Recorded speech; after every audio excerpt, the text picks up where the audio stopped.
Hello and welcome to this house. Today we are traveling to Egypt for the first episode of our new series. The series is called Flamenco Explained in 10 Minutes, where we take an in-depth look at some of history's most powerful women. We'll explore their lives, legacies, and lasting impacts on the world around them. And if you enjoyed this video, be sure to stay tuned, because there will be many more to come. But without further ado, let's get into it. Cleopatra was born in 69 BC in the city of Alexandria. Her mother, Cleopatra VII, was the daughter of Ptolemy XII, who was the last pharaoh of the Ptolemaic kingdom and the last active ruler of ancient Egypt.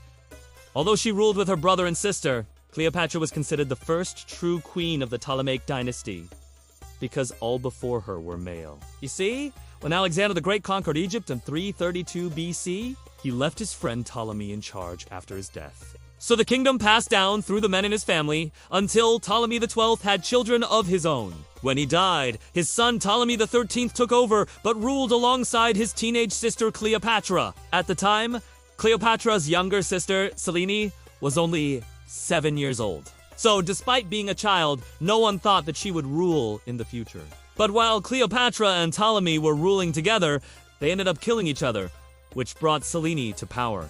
Cleopatra's father married her older sister, Bernice, and shortly after she gave birth to their son, Magas. Unfortunately, though, he only lived to be 2 years old. When he died, Cleopatra's father remarried, this time to her mother, Tryphena, and they had 2 children of their own, a boy and a girl. But unfortunately, the boy died in infancy, and the girl, Cleopatra, was only 3 years old when her father also died, leaving the kingdom to her uncle, Ptolemy XIII. Like I said, though, he ruled alongside both of his sisters, Cleopatra and Bernice. And as soon as he came into power, he began making enemies. His reign was marked by constant warfare with Rome, the Roman client kingdom of Syria, and even with his own sister, Bernice. Cleopatra was only 14 years old when she had to flee from her own father to the city of Jerusalem with her mother and sister. But eventually, the fighting came to an end when Ptolemy XIII and Bernice made peace with the Roman Empire and the Kingdom of Syria.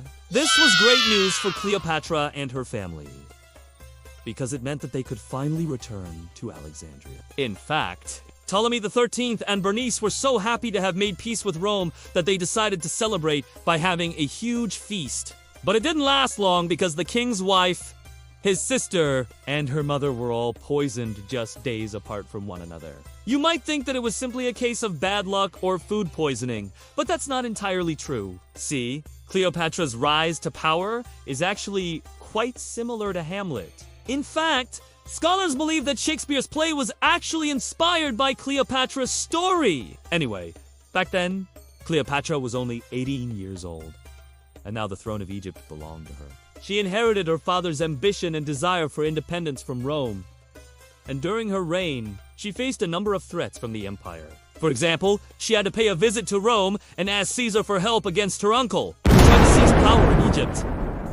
Then later, she had to escape to Syria when Octavian invaded her country. It seemed like Cleopatra was destined to live a life full of adventure and drama. Now, throughout her life, Cleopatra had to deal with many obstacles. But one thing she never compromised on was her personal style. Even today, Cleopatra is remembered for her timeless sense of fashion and beauty.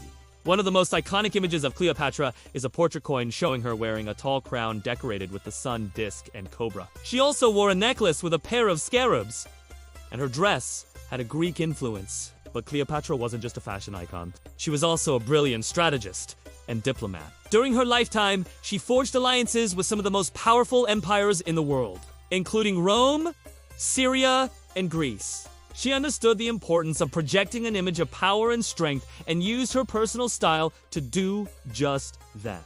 Her unique sense of fashion set her apart from other rulers and helped to establish her as a powerful and influential leader. As you can tell, Cleopatra was anything but ordinary. Not only did she rule as Egypt's queen, but she was also a shrewd politician and a loving mother. After giving birth to twins, Caesarion and Cleopatra Selene, she named them Corulas of Egypt. That way, she knew that they would be safe in the hands of her sister, but tragically, Cleopatra and Mark Antony lost their battle with Octavian and had to take their own lives. Alright, so earlier in this video, I mentioned that Cleopatra was a loving mother. Well, to prove that I'm not just pulling things out of my sleeve, let me tell you about how she saved her son Caesarion from execution. You see, after Cleopatra died, Octavian, who would later become known as Augustus, the first emperor of Rome, took control of Egypt and made it a province of the Roman Empire. He also declared Cleopatra's son Caesarion an enemy of Rome and ordered that he be put to death. However, the soldiers who were sent to carry out the execution found it difficult to kill the young prince because he was only 10 years old. So they took him back to Octavian and told him that they couldn't carry out the sentence. Octavian was furious, but he knew that if he didn't do something to restore order in Egypt, the people would turn against Rome. So he ordered that Caesarion be executed by gassing. But even in the face of such a horrible fate, Caesarion remained defiant. He refused to eat or drink anything that could have helped him to escape, even when his sister tried to smuggle poison into his cell to help him end his life quickly. Eventually, Octavian felt sorry for him and spared his life, but he was still determined to crush Cleopatra's bloodline once and for all. So, what did he do? He banished Caesarion to the desert, where he spent the rest of his life alone, wandering from city to city. To make sure that Caesarion would never become a threat to Rome, Octavian had him assassinated in 30 BC, and that marked the end of the Ptolemaic dynasty, which had ruled Egypt for almost 300 years. It's amazing to think that the last pharaoh of ancient Egypt was Cleopatra, the woman who had once been hailed as the new Isis. But sadly, her legacy was not honored.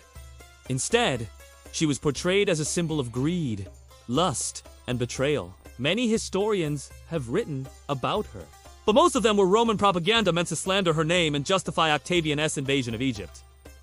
Nevertheless, Cleopatra was a complex and fascinating individual whose story continues to captivate people around the world today. Her relationship with Rome was complicated. On one hand, she was a valuable ally who provided the Romans with grain and other resources. On the other hand, she was a threat to Roman interests in the region.